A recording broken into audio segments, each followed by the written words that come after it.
আমার সেফটি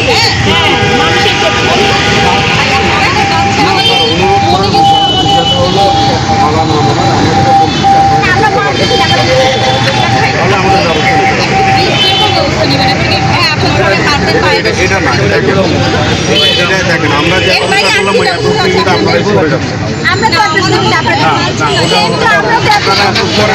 না করে তো রাস্তায় চলে আসছেন আপনারা যদি জানাতেন আমাদের এখানে আপনারা দাঁড়াতে পারবেন আপনার উপর আস্থাই রাখতে পারছি না আমি তখন আপনার কাছে যাবো কিভাবে রাখবো বলুন আপনি দেখান না আপনি দেখান আপনি না করেন তো আপনাদের রাস্তার উপর আস্থা রাখতেই হবে আমি আস্থা রেখেছি আমার আস্থা সে আস্থা রাখেনি আমাদের কোনো নিরাপত্তাই নেই আপনি আচ্ছা আপনি এভাবে কেন কথা বলছেন নিজেদের মধ্যে আপনার কাজ আপনি করেন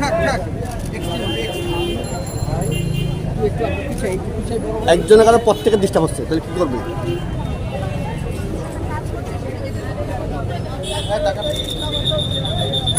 ম্যাম একটু সামনের দিকে, ম্যাম একটু সামনের দিকে।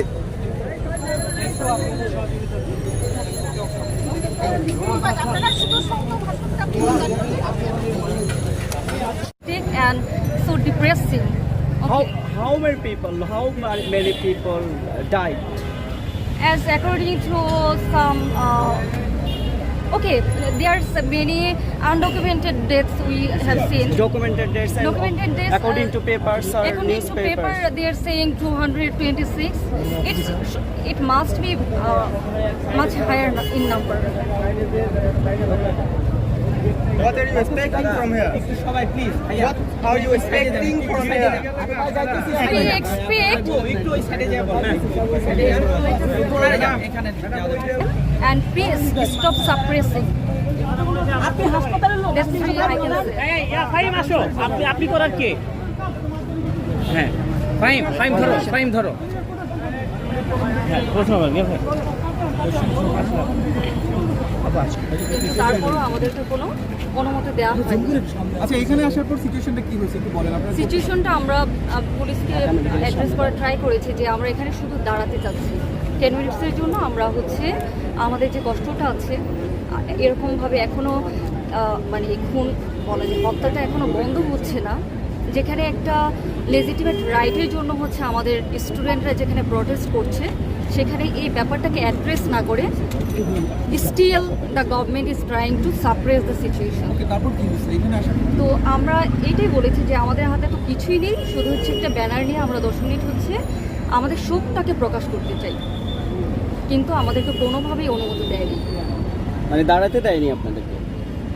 আপনার কি ঢাকা মেডিকেলে কোনো রোগী আছে কিংবা আমার এখানে হচ্ছে আমার বাসায় যে কাজের বউ আছে তার বোন জামাই হচ্ছে আপনার শুক্রবার রাতে ডেথ হয়েছে, মানে গুলি লেগে সে মারা গেছে। সো একদম by relation I do not have care. আমি রাবিয়া বলছি। পুলিশের আচরণটা আপনাদের কাছে কেমন মনে হয়? আসলে আমি কি বলবো, যেখানে হচ্ছে আমাদের বাচ্চাদের কারো জীবন এখানে নিরাপদ না, সেখানে আচরণ নিয়ে আমার বলার মতো কিছুই খুঁজে পাচ্ছি না। ঠিক আছে, থ্যাংক ইউ। ওকে, ইয়া ভাই আমি 3 সন্তানের মা। সন্তানের মা হিসাবে আমি আসছি। জি হ্যাঁ, আমি এই বাচ্চাগুলোকে যখন আমি দেখি ডেড বডিগুলি, যেটুকু আমরা লাইভ দেখেছি আর কি, জি, তাতে আমি মা হিসাবে ঘরে থাকতে পারি না। এখন আসলে এটা ছিল একটা কোটা আন্দোলন, সেটা সুন্দরভাবে সমাধান সম্ভব ছিল, কিন্তু সেটা তো হয়নি। এখন এই বাচ্চাগুলা কেন মারা গেল, কিভাবে মারা গেল, এবং সেইটা আমরা জানতে বুঝতে চাচ্ছি আর কি। অ্যাজ এ প্যারেন্টস আমাদের দায়িত্ব। হ্যাঁ, আমার 2টা সন্তান বাইরে থাকে, কিন্তু আমি ফিল করছি যে বসার ঘরে আমার একটা বাচ্চার লাশ, এটা তো আমি নিতে পারছি না। মানে রাষ্ট্র কোন দিকে যাচ্ছে সেটা আমি ঠিক বলতে পারবো। রাষ্ট্র কোন দিকে যাচ্ছে এটা তো আমরা সবাই বুঝতে পারছি, তাই না?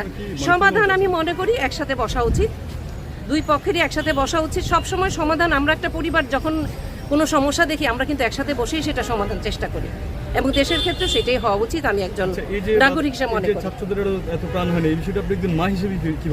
এটা তো আমি নিতেই পারছি না। আমরা তো বাসায় রীতিমতো অসুস্থ, রাতের পর রাত আমাদের ঘুম হচ্ছে না, আমরা নিজেরাই অসুস্থ হয়ে যাচ্ছি। নিজেদেরকে মনে হচ্ছে যে আমরা কোন দেশে এসে পড়লাম যে আমাদের বাচ্চাগুলো এইভাবে শেষ হয়ে যাবে, তাই না? একটা যৌক্তিক দাবি ছিল। আমি তো এখনই যেতে পারিনি, আমি আসলাম একটু দেরি করে, আমি পেয়েছি মেসেজটা। আমি এসে তো দেখলাম যে আমাদের জন্মভূমি, আমরা যেখানে খুশি, আমরা আমার নাগরিক, আমরা তো যেখানে খুশি বসতেই পারি। তাই না? এই অধিকার আমাদের আছে যে আমরা দাঁড়াবো, আমরা তো এখানে অন্য কিছু করতে আসিনি, কিন্তু মৌন সংঘর্ষ ছিল। জাস্ট একটু মৌন আমাদের অবস্থান ছিল। আমি বুয়েট কোয়ার্টার থেকে এসেছি আর কি। এই যে দাঁড়াতে Thank you, দিল ভাই। এই বিষয়টা আপনি কিভাবে দেখছেন? এখানে অনেক কিছুই তো আমাদের মন মতো হচ্ছে না, তাই না? আমরা যেটা আশা করছি সেটা হচ্ছে না, হওয়া উচিত।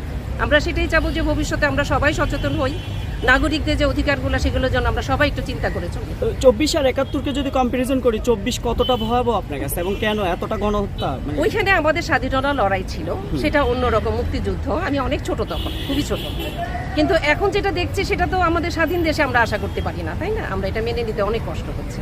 কি নাম আপনার? আমার নাম সালমা। বা কতটা ওরা স্বাধীনভাবে থাকবে এটা আমরা বুঝতে পারছি না। সো ওদেরকে আমরা ছোট বাচ্চাকে নিয়ে আসছি, আমরা চাই যে ওরা এখন থেকে নিজের অধিকার নিয়ে নিজের অধিকার জানতে শিখুক এবং তারা তাদের অধিকারের জন্য তারা এখন থেকে মানে তারা সচেতন হোক। আমরা এই জন্য এবং সবাইকে আহ্বান করবো যার যার অবস্থান থেকে এই অন্যায়ের বিরুদ্ধে প্রতিবাদ করার জন্য। ধন্যবাদ সবাই। ধন্যবাদ।